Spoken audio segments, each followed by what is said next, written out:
வணக்கங்க. இன்னைக்கு நம்ம பார்க்க போகிறது எள்ளு தேங்காய் எல்லாம் வச்சு செய்யக்கூடிய ஒரு வித்தியாசமான ரசம், எள்ளு ரசங்க. இதே ரெசிபியை இங்கிலீஷில் பார்க்கணுன்னா மேலே இருக்க லிங்கை கிளிக் பண்ணுங்க. இந்த ரசம் செய்யறதுக்கு ஒரு சின்ன எலுமிச்சப்பழ சைஸ் அளவுக்கு புளி எடுத்து தண்ணியில் ஊற வச்சு வச்சுருந்தேன்.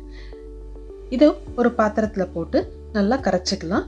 அடுத்ததா இது கூட ஒரு முழு தக்காளியை போட்டு நல்லா பிசைஞ்சு விட்டுருங்க.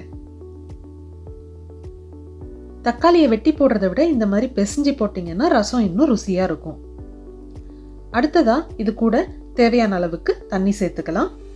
இந்த ரசத்துக்கு நான் இன்னைக்கு ஒரு 1/4 கப் அளவுக்கு துவரம் பருப்பு எடுத்து நல்லா மசிய வேக வச்சு எடுத்திருக்கேன். அதையும் போட்டு ரசத்தோடு கலந்துக்கலாம். அடுத்ததா 1 டீஸ்பூன் அளவுக்கு மஞ்சத்தூள், ஒரு 1/4 டீஸ்பூன் அளவுக்கு பெருங்காயத்தூள் போட்டுக்கோங்க. உப்பு தேவையான அளவுக்கு சேர்த்து நல்லா கலந்து விட்டுடலாம். இது கூடவே தேவையான அளவுக்கு கருவேப்பிலையும் சேர்க்க போறேன். அடுத்ததா ஒரு கடாயில எள்ளு சேர்க்கணுங்க. நான் இன்னைக்கு கருப்பு எள்ளும் வெள்ளை எள்ளும் சேர்த்து கலந்துருக்கேன். உங்களுக்கு வெறும் கருப்பு எள்ளு வேணும்னாலும் சேர்த்துக்கலாம், இல்லை வெள்ளை எள்ளு வேணும்னாலும் சேர்த்துக்கலாம்.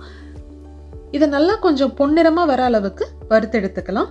அடுத்ததா அதே பாத்திரத்துல ஒரு 2 டேபிள் ஸ்பூன் அளவுக்கு தேங்காய் துருவி வச்சிருந்தேன்.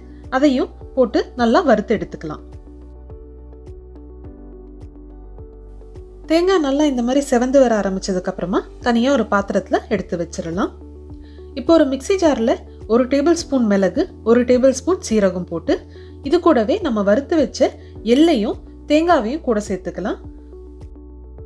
அடுத்ததா இது கூட ஒரு 5-6 பல்லு பூண்டு, ஒரு காஞ்ச மிளகா, 3 சின்னதா பச்சை மிளகா எல்லாத்தையும் சேர்த்து கொரப்பா அரைச்சி எடுத்துக்கோங்க. இது கூட நான் இன்னைக்கு ஒரு தக்காளி சேர்க்க போறேன். இதை ஒன்றும் பாதியமாக வெட்டி போட்டு இந்த தக்காளி கூடவே கொஞ்சமாக ஒரு 1/4 கப் அளவுக்கு தண்ணி ஊற்றி இந்த எல்லாத்தையும் பேஸ்ட் மாதிரி அரைச்சி எடுத்துக்கோங்க. இப்போ இந்த பேஸ்ட் எல்லாத்தையும் நம்ம கரைச்சி வச்சிருக்க புளி தண்ணியில் சேர்த்து நல்லா கலந்து விட்டு தனியாக எடுத்து வச்சிருங்க. இப்போ ஒரு கடாயில் 1 டேபிள் ஸ்பூன் அளவுக்கு நெய்யும் கொஞ்சமாக எண்ணெயும் சேர்த்து தாளிக்கிறதுக்கு ஒரு காஞ்ச மிளகா கிள்ளி போட்டிருக்கேன். கூட கொஞ்சம் சீரகமும் 1 டீஸ்பூன் அளவுக்கு கடுகும் சேர்த்து நல்லா பொரிய விடுங்க. இது பொரிஞ்சு வரும்போது நம்ம கரைச்சி வச்சிருக்க ரசத்தை இதுல ஊத்திக்கலாம். ரசத்தை ஊத்தினதுக்கு அப்புறம் உப்பு சரியா இருக்கான்னு செக் பண்ணிக்கோங்க. உப்பு பத்தலைன்னா கூட எக்ஸ்ட்ரா கொஞ்சம் போட்டுக்கோங்க.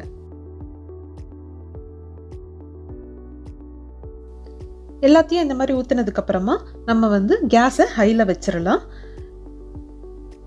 ரசம் அதிகமா கொதிக்க கூடாது. கொஞ்சமா இந்த மாதிரி நொரக்கட்டி வரும்போதே கேஸ் ஆஃப் பண்ணிடலாம். அவ்வளவு தாங்க, நம்மளோட வாசனையான வித்தியாசமான எள்ளு ரசம் தயார். இத சூடான சாதத்தோட பரிமாறுங்க.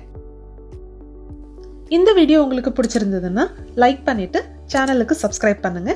பக்கத்துல இருக்க பெல் ஐகான் அமுக்கிட்டீங்கன்னா உங்களுக்கு நான் போடுற வீடியோஸ் எல்லாத்துக்கும் நோட்டிபிகேஷன் வந்துடும்.